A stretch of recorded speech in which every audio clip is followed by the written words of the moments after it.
নমস্কাৰ অৰ্গেনিক খেতি অসমৰ প্ৰিয় দৰ্শকসকলক স্বাগতম জনাই মই মুনীন্দ্ৰনাথ আৰু আজি আপোনালোকক কিছু এনেকুৱা আহ্বান দিবলৈ এজন আমি ব্যক্তি আপোনালোকৰ ওচৰত লৈ আহিছোঁ। মোক সকলোৱে অনুৰোধ জনাইছিল যে নেমু টেঙাৰ উৰিটো কেনেকৈ বনোৱা যায়, নেমু টেঙাৰ উৰি কেনেকৈ বনোৱা যায় তাৰ কাৰণে আপোনালোকৰ মাজত আজি এজন বিশিষ্ট নেমু টেঙা যেনেকৈ কাটিং কৰে নাৰ্চাৰীৰ এজন প্ৰশিক্ষক লৈ আহিছোঁ। তেখেত হ'ল মিণ্টু কুমাৰ নাথ। আমি তেখেতৰ লগত এতিয়া চিনাকি হ'ম, আপোনালোকৰ লগত চিনাকি কৰাই দিম। তেখেতক আমি চিনাকি কৰাই দিছোঁ। মিণ্টু নাথ নমস্কাৰ। নমস্কাৰ। হয়, আমি যে নেমু টেঙাটো লগাম তাৰ কাৰণে আমাৰ আনুষংগিক কি যোগাৰ লাগিব? প্ৰথমতে আমাক বালি লাগিব। এখেতে কৈছে প্ৰথমে আমাৰ যিটো ঘৰ বন্ধা বালি হয় এই বালিটো লাগিব, বালিটো লাগিব আৰু তাৰপিছত ফাৰ্মি কম্পোষ্ট লাগিব। এইটো ফাৰ্মি কম্পোষ্ট খাৰ, কেঁচুৰ পৰা বনোৱা যিটো খাৰ ফাৰ্মি কম্পোষ্ট খাৰ আৰু বালি কিমান লাগিব, ফাৰ্মি কম্পোষ্ট কিমান লাগিব এটা বেডৰ কাৰণে?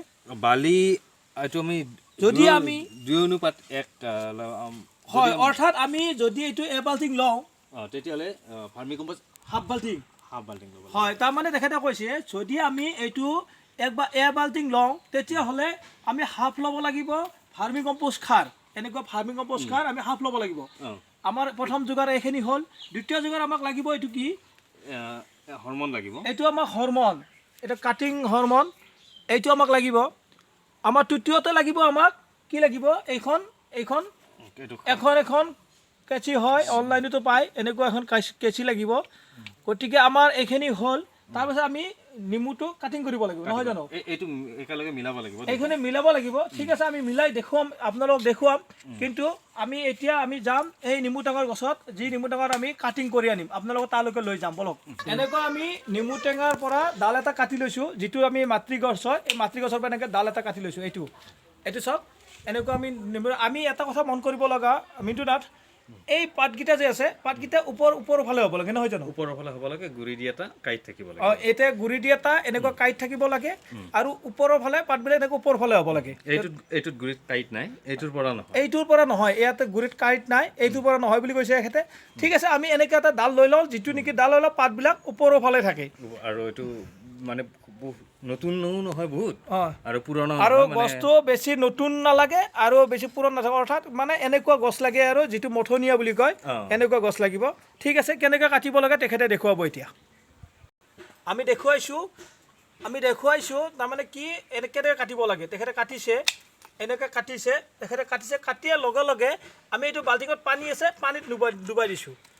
এইটো বাল্টিঙত পানীত আমি পেলাই আছোঁ যাতে নেকি কেনেকৈ কাটিব লাগে আপোনাক দেখুৱাইছে। এনেকুৱা ধৰণৰ 1 ইঞ্চি, আধা ইঞ্চি তেনেকৈ কাটিব লাগে। এইটো যিটো ওপৰমুৱাকৈ পাত থাকে এনেকুৱা কাটিব লাগে। আৰু পাতটো এনেকৈ কাটি আমি কি কৰিম, পানীত লগাই তিয়াই দিছোঁ। ইয়াতে তিয়াই দিছোঁ পানীত, আৰু পানীত তিয়াই দি আমি উঠাই ল'ম। উঠাই পেলাই আমি কি কৰিম, এইটো আপোনাৰ হৰমনটো হাতত লৈছোঁ, এই হৰমনটো হাতত লৈছোঁ। তাৰ পৰা আমি এনেকৈ হৰমনটো আমি ইটো ছাইড লগাই দিম, এনেকৈ লগাই দিম। ঠিক এনেকৈ ৰাখিছোঁ আমি ৰাখিছোঁ এনেকৈ, এইটো দেখিছে এনেকৈ ৰাখিছোঁ। ঠিক আছে, আমি এনেকৈ আপোনালোকক দেখুৱাই আছোঁ। এইটো ডেমেজ হৈছে, এইটো মানে কি কাইট নাই, গতিকে এইটো আমাৰ ডেমেজ। এনেকুৱা যিবিলাক কাইট থাকিব সেইবিলাকে আপোনালোকৰ মানে সম্পূৰ্ণ গজালি মেলাৰ সুবিধা হ'ব। আৰু এইটো আপোনাৰ লগাইছোঁ হৰমনটো এটা কথা মনত ৰাখিব, তলৰ ফালে হ'ব, আপোনাৰ তলৰ ফালে হ'ব। এইটো এনেকৈ হ'ব। তাৰপিছত আমি কেনেকৈ পুতিব লাগে আপোনালোকক দেখুৱাম বলক। এইটো মাখি লোৱা আছে, মানে কি এইটো 1 বাল্টিং আৰু এইটো আপোনাৰ হাফ বাল্টিং, এনেকৈ মাখি লগাইছোঁ আমি। আপোনালোকে যদি এনেকৈ ডাঙৰ বেড বনায়, অৰ্থাৎ 2:1, যদি আপোনাৰ 1 বাল্টিং বালি হয় তেতিয়াহ'লে আধা বাল্টিং আপোনাৰ ফাৰ্মি কম্পোষ্ট খাৰ লাগিব। যদি গোবৰ সাৰ হয় তেতিয়াহ'লে সমান লাগিব। যদি গোবৰ সাৰ হয়, মৰা গোবৰ যদি হয় তেতিয়াহ'লে 50-50 লাগিব, অৰ্থাৎ 1 বাল্টিং গোবৰ সাৰ আৰু 1 বাল্টিং মানে ঘৰ বনোৱা যিটো বালি। গতিকে আহক আমি কি কৰিম, মিক্সাৰ কৰিম, এতিয়া দেখুৱাব তেনেকৈ। এইটো মিক্সাৰ কৰিব লাগিব, এনেকৈ আপোনালোকে চাই লওক, এনেকৈ মিক্সাৰ কৰিব লাগিব বালিটোৰ লগত। সম্পূৰ্ণ আপোনালোকক দেখুৱাই আছে লাইভ ভিডিঅ', আপোনালোকে চাই লওক। এনেকৈ আমি মিক্সাৰ কৰিম। আপোনালোকৰ মিণ্টু নাথে আজি দেখুৱাই আছে আপোনালোকক কেনেকুৱা ছিষ্টেমত আপোনালোকে পুলি বনাব, নেমু টেঙাৰ পুলি এনেকৈ মিক্সাৰ কৰিব লাগিব।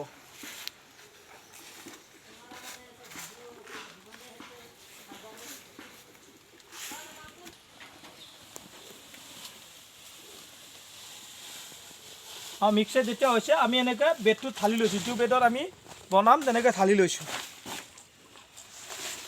এই মিণ্টু নাথে আপোনালোকক দেখুৱাই আছে এনেকৈ থালি লৈ এইটো মিলাই দি আছে এইটো বেড বনাই লৈছে 4 কোণীয়া এটা বেড বনাই লৈছে যাতে 5 ইঞ্চি ডাঠ হ'ব লাগিব নহয় জানো 5 ইঞ্চি ডাঠ ৰাখিব লাগিব তেখেতে এনেকৈ মিলাই লৈছে তাৰমানে বাউণ্ডাৰী এটা কৰি লৈ তেখেতে মিলাই ৰাখিছে 5 ইঞ্চি ডাঠ কৰি তেখেতে এনেকৈ মিলাই লৈছে এনেকৈ আমি মিলাই ৰাখিছোঁ বেডটো এনেকৈ 5 ইঞ্চি ডাঠ নহয় না মিণ্টু নাথ 5 ইঞ্চি ডাঠ আমি কৰিছোঁ এইটো চাওক ভাৰ্মি কম্পোষ্ট আৰু আপোনাৰ বালি এনেকৈ আপোনাৰ এটা ট্ৰেইন নিচিনাকৈ বনাই লৈছোঁ কাঠৰ লৈ আমি কি কৰিছোঁ 5 ইঞ্চি ডাঠকৈ একেলগে মিলাই আপোনালোকক কৈছোঁ যে 1 বাল্টিং যদি মানে কি বালি হয় হাফ বাল্টিং ভাৰ্মি কম্পোষ্ট সাৰ নতুবা যদি গোবৰ সাৰ হয় তেতিয়াহ'লে 1 বাল্টিঙে লাগিব সমান সমান আৰু আমি এটা মন কৰিব লগা কথা নহয় জানো মিণ্টু মানে বৰষুণ পৰিব নালাগে আমি এনেকৈ ঠাণ্ডা জেগাত হ'বলৈ এনেকৈ আমি ঘৰৰ ভিতৰত তলত ৰাখিছোঁ এটা চালি বনাইছোঁ তাৰ তলত ৰাখিছোঁ আৰু বৰষুণৰ ঠাইত আমি লগাব নালাগে বৰষুণ পৰিব নালাগে আৰু ছাঁ জেগা হ'ব লাগে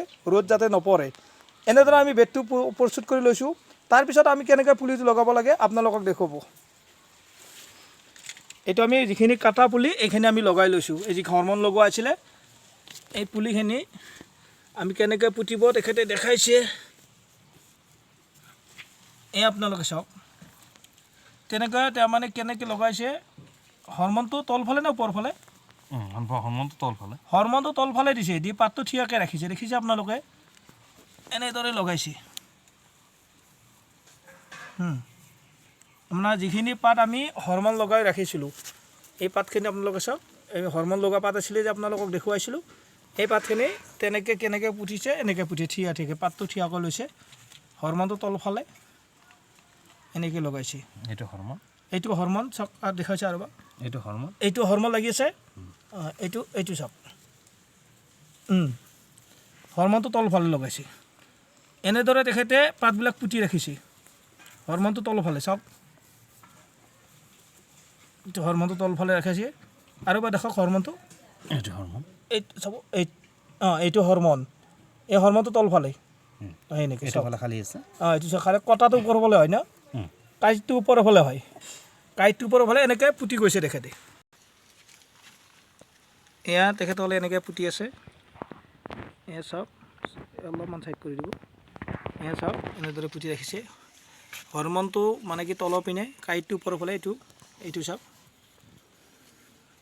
এনেদৰে ৰাখি গৈছে আপোনালোকে দেখিব পাৰিব আৰু যিবিলাক কাঁইট আছে কাঁইটবিলাক ওপৰফালে হয় সম্পূৰ্ণকৈ তাৰপিছত কি কৰিব লাগে আপোনালোকক দেখুৱাম আমি এনেদৰে মানে বেডটো বনাই আমি আপোনালোক যেনেকৈ দেখুৱালোঁ এনেকৈ আমি পুতি ল'লোঁ নেমু টেঙা পাতবিলাক লগাই আমি জাৰেৰে পানী দিম এনেকুৱা এটা জাৰ লৈ আমি পানী দিম পানীটো দিব কেনেকৈ পানী দিব এনেকৈ মই পানী দি দিলোঁ বালিটো যে আমি ৰাখিছিলোঁ মেইন বস্তুটো হ'ল বালিটো ৰখা যিটো মানে যিখিনি লাগে অতিৰিক্ত পানী সিহঁতি বালি ওলাই দিয়ে আৰু যিখিনি পানী লাগে দৰকাৰী পানী সিহঁতি তাক ৰাখি লয় তেতিয়া আমাৰ গজালি মেলাৰ সুবিধা হয় ঠিক এনেদৰে আমি তাৰমানে কি বেডটোত বনাই লৈ আমি পানী দিলোঁ এনেকৈ পানী দিছোঁ এটা আমাৰ কিমান দিন পিছত এইটো গজালি মেলিব এইটো 20 দিনৰ পৰা 25 দিন সময় লাগিব এইটো 20ৰ পৰা 25 দিনৰ ভিতৰত এইটো গজালি মেলিব গজালি মেলাৰ পিছত কি কৰিব লাগিব এইটো গজালি মেলাৰ পিছত পোখাটো উঠাই কিনে ইয়াৰ পৰা পেকিং কৰিব লাগিব পলিথিনত পেকিং কৰিবৰ কাৰণে সেই একে কম্পজিশ্যন বালিৰ ঠাইত আমি মাটি ব্যৱহাৰ কৰিম হয় কিছু পৰিমাণে চূণ ব্যৱহাৰ কৰিম তাত তাৰমানে আমি কিছু পৰিমাণে অলপমান চূণ লৈ মাটি আৰু আমি ভাৰ্মি কম্পোষ্ট আমি ইয়াতে অকল লগাইছিলোঁ বালি আৰু আপোনাৰ ভাৰ্মি কম্পোষ্ট সাৰ আমি যেতিয়া পেকিঙত লৈ যাম তেতিয়াহ'লে আমি তাৰমানে মাটি আৰু ভাৰ্মি কম্পোষ্ট সাৰ একে চিষ্টেমত নহয় জানো একে চিষ্টেমটো একেই ধৰক মাটিটো যদি 1 বাল্টিং হয় তেতিয়া ভাৰ্মি কম্পোষ্ট সাৰটো আপোনাৰ আধা বাল্টিং লাগিব আৰু লগত লাগিব আপোনাৰ অলপ কিছু পৰিমাণে চূণ এনেকৈ আমি মানে ৰখাৰ পিছত 25 দিন পিছত আমাৰ সুন্দৰকৈ ইয়াৰ পৰা গজালি মেলিব আৰু সেই গজালিবিলাক আমি পেকিং কৰি আমি যিবিলাক ঠাইত লৈ যাম সেই ঠাইত আমি ৰোপণ কৰিম মিণ্টু নাথ আপোনালৈ ধন্যবাদ কাৰণ মোৰ যিখিনি মহত্বপূৰ্ণ মানে কৃষক বন্ধুৱে মোৰ চেনেলটো চাই থাকে তেখেতসকলক আমি বহুতখিনি আপুনি জানকাৰী দিলে গতিকে তাৰ কাৰণে আমাৰ বহুত ধন্যবাদ এই বস্তুটো আমাৰ 25 দিন পিছত গজালি মেলিব আৰু গজালি মেলাৰ পিছত আপোনালোকক এই গজালিবিলাক কেনেকৈ পেকেজিং কৰিম তাৰ পৰা কেনেকৈ বেডলৈ লৈ যাম আপোনালোক সম্পূৰ্ণ দেখুৱাম মোৰ চেনেলটোত যিসকলে নতুন তেখেতসকলে আমাৰ ছাবস্ক্ৰাইব কৰিব মোৰ এনেকুৱা ধৰণৰ ভিডিঅ'বোৰ চাবলৈ আৰু মোক সহযোগ কৰি যাব যদি ভিডিঅ'টো ভাল লাগে লাইক কৰিব শ্বেয়াৰ কৰিব আৰু ছাবস্ক্ৰাইব কৰিব যিবিলাক নতুন হয় ধন্যবাদ